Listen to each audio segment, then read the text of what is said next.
Greetings, citizens of York Central. My name is Alistair Lord and I'm an independent candidate for the general election on the 4th of July for York Central, and I would like you to give me your vote. So today I'm talking about my fifth and final policy, which is sovereignty of the individual as the norm. Now basically we're moving into a society where the surveillance state is going to be completely normalised. So things like facial recognition technology, which the police and private companies in this country are already rolling out. It will mean things like mandatory digital IDs, and it will be things like central bank digital currencies. There are other aspects to this as well. Monitoring of your internet activity. I stand against all of these things. I also stand against so-called 15-minute cities, but I'm not going to talk about that today. So what is the problem with central bank digital currencies? So Rishi Sunak, when he was Chancellor of the Exchequer back in 2021, first mentioned this on TV, and I thought, haha, it's been on the news now, it's going to be coming in. So it doesn't matter who's going to win the next general election, whether it's Sunak or Starmer, and Sir Keir Starmer, let's face it, is probably going to win. Starmer will attempt to bring in central bank digital currencies.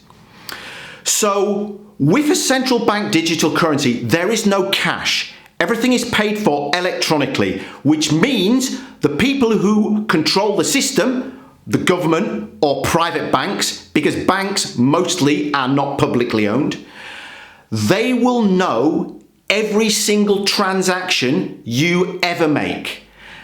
That is game over for freedom. Now, it means that when grandchildren go to visit their grandparents will often give their children £20 or whatever. Nobody knows about it. It's a private thing. Now, the government know about it.